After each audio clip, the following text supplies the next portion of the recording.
So we were served up the gut-punching news that AEW's highly anticipated match between Hangman Page and, of course, Newcastle's favourite son PAC will no longer be happening and is no longer scheduled for Double or Nothing this Saturday in Las Vegas. The cancellation, as was first broken by Dave Meltzer, is reportedly a result of creative differences, shall we say, between PAC and the company, which, as you can imagine, wrestling Twitter has jumped upon in quite a spectacular fashion. What about the Attitude Era? Now, many more have questioned how AEW could not have known that PAC was unwilling to lose while he was holding Dragon Gate's Open the Dream Gate Championship. Or indeed the fact that since his return to wrestling, PAC has not suffered a clean loss in any of his UK dates of wrestling. Now, obviously those are very much knee-jerk responses, all based on assumption, but as always, there's a little bit more to it than that. On Sunday's edition of the Wrestling Observer Radio, Dave Meltzer broke down the situation as such. PAC was scheduled to wrestle Jody Fleisch and Robbie X for the WrestleGate promotion, before the write-off angle materialised as an open challenge. A flown-in Hangman Page answered. Page went over by disqualification, after which PAC Pillmanized his ankle and told his opponent that he only ever wished to hurt him. Having accomplished that, he refused to fly to Vegas and he refused to compete for AEW. So that angle was obviously an attempt to explain the cancellation of their match at Double or Nothing on Saturday, but in reality, it seems it's being inferred that PAC was perhaps unwilling to play his role in the long-term future of AEW, or certainly the plans that they had made for him. In a response to a Twitter follower concerned by a lack of planning on AEW's part, Meltzer responded rather cryptically, saying new things came up very recently, perhaps suggesting that PAC had originally agreed to the finish during initial negotiations, but then subsequently disrupted those plans just 2 weeks before the show. Now, that original finish saw PAC go over Hangman Page at Double or Nothing ahead of a genuine dream match with Kenny Omega at a later show, presumed to be AEW's as yet unnamed August 31st return to the CS Center. Now, the crux of the issue is fairly simple. PAC feels a certain loyalty towards the Dragon Gate promotion. They obviously gave him his breakthrough when he was first starting out in wrestling, but also they gave him his return to wrestling after his long hiatus from WWE and being frozen out of the picture entirely. So with that in mind, he feels a certain debt towards the promotion, and what better way to pay that back than to help them protect the integrity of their top prize. Now, that is a fairly noble stance, particularly in such a cutthroat industry, but then again, so too is AEW's. Sensing the waters in the UK, the company decided against booking a time limit draw. That very finish proved extremely unpopular during his awesome Rev Pro match against Will Ospreay, and AEW will already be under time restraints on the pay-per-view. Not just that, but they also want to build fans for the long-term war. Establishing a strong philosophy early is commendable, but by adhering rigidly to said philosophy, a battle has been lost along the way. To be honest, this whole thing is a bit of a mess, and it's a difficult one to try and reconcile for those fans who have already got behind AEW and their brand new venture. Nevertheless, the company have already tried to provide some sort of consolation for their disappointed fans. All Elite Wrestling have released footage on their official YouTube channel of the impromptu match between PAC and Hangman Page from WrestleGate Pro's Lion Spirit event on May 18th. As such, that makes it about the first ever canon match to be promoted by AEW. Now, before we go any further, here is your official warning for spoilers, because we're going to be talking about the result of that match next. So if you don't want to know what that result is, then stop watching or cover your ears or cover your eyes, do whatever the hell you need to do. But the spoilers are about to come. So in a company that has already stated they want clean wins and losses to be paramount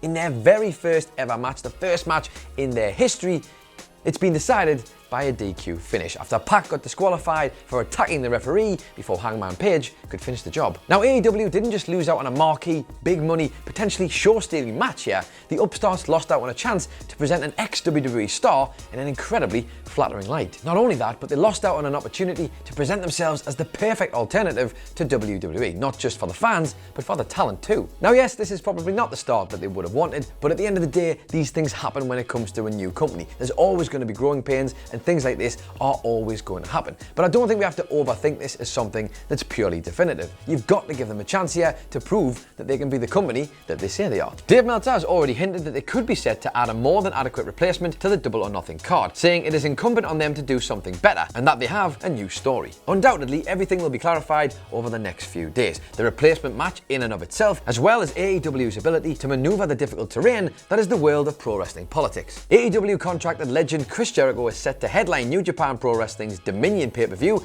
on June 9th, 2019 in his quest to take Kazuchika Okada's IWGP Championship. Now, this did shock many, especially given the Pure League's decision to maintain its existing working relationship with Ring of Honor. Jericho's contract, and indeed many others, affords him the freedom to work elsewhere. But this, no disrespect intended, isn't quite the same as allowing MJF to fulfill his dates with Major League Wrestling, because New Japan actually is a major league. New Japan is AEW's key competition in the war for American Wrestling's silver podium, podium. So surely, with Jericho going one way, AEW management have sought something in return, especially given the unlikelihood of a title switch. Now already AEW are striving to be the good guy in this new wrestling war, and if that Chris Jericho deal isn't reciprocated, or indeed PAC's replacement simply isn't up to scratch, then you get the feeling people might start to turn a bit sour, or certainly get a little bit worried with regards to AEW, because they might be projecting that sort of big moment disappointment that was associated with the last wrestling company to feature on Turner Network television. As for what this all means for the future relationship between PAC and AEW, the Wrestling Observer radio show inferred that it might not come out unscathed. As Meltzer remarked, "I don't want to say there's no negativity around it." Now this felt pointed, possibly even revealing from Meltzer. As we piece together the narrative, it appears that it's PAC, not Dragon Gate, who's behind the decision. Now were Dragon Gate behind this decision, tying PAC's hands, you'd imagine a certain understanding on AEW's part. It's a huge shame really, but ultimately it is what it is. Meltzer did however continue to imply that the fallout could be more personal than the net result of a political miscommunication, saying there's no guarantee they'll ever use him again. Ultimately, now that the raw emotion and disappointment has subsided, this is a situation for which the wrestling fandom at large can have few complaints. This is the alternative we asked for. We asked for a company steadfast in a philosophy. We asked for consistency. We asked for wins and losses to mean something, and we asked for championships to regain their prestige. And AEW should be commended for doing so, regardless of the sizable blow they've been dealt as a result. All Elite Wrestling aims to present a product in which conclusive, clean wins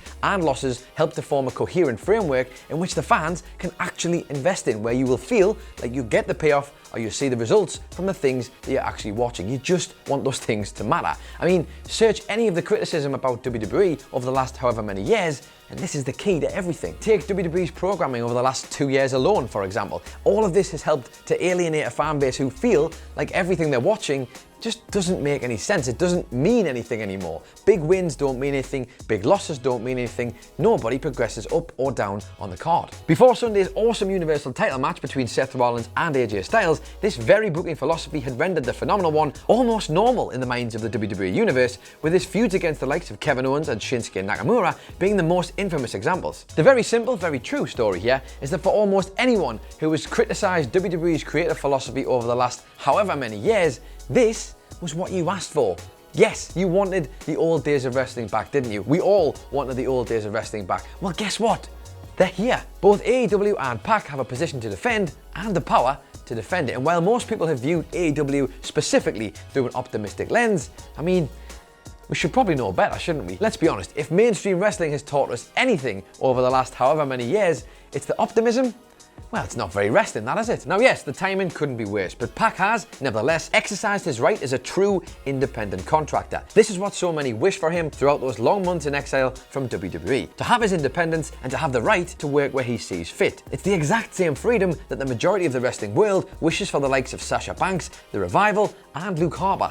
But that's the thing about agency. The decision, ultimately, is down to the individual. The story is a bit of an inconvenient truth. But if anything, you should be quietly happy, because proper, big-time professional wrestling is back. This is just the other side of the coin.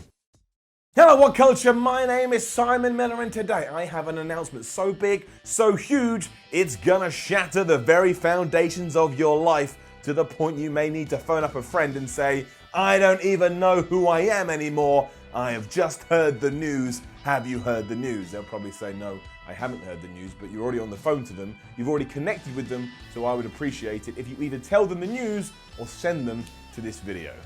Thanks. So what is the news? Well, it's nice and simple. I've heard you out there. I've seen you've been commenting. I've read your tweets, and I can now officially let you know that if you do enjoy Raw ups and downs, if you do enjoy SmackDown ups and downs, that now you'll be able to set your watches to them. You'll be able to make notes in your calendars, because we're gonna have an official time for when they're gonna go live. I know, massive. So Ups and Downs for Raw will go live at 2 p.m. GMT, that's British time, every Tuesday, and they will go live at 2 p.m. GMT every Wednesday for SmackDown. So you don't have to be aimlessly walking around anymore going, what do? I want to know what got up and what got down and what Seth Rollins did or what AJ Styles is up to. Now you know, 2 p.m. GMT Tuesday, 2 p.m. GMT Wednesdays, Ups and Downs coming at you in the face. I realize what I just said, retract that, keep moving on, and I hope to see you there soon. And I hope that we build an audience so big that if I ever wanted to march an army anywhere in the world, I could, and we'd call it the Ups and Downs Army, because I haven't come up with a better name. So yes, just to reiterate, Raw Ups and Downs, 2 p.m. GMT Tuesday, SmackDown Ups and Downs, 2 p.m. GMT Wednesday.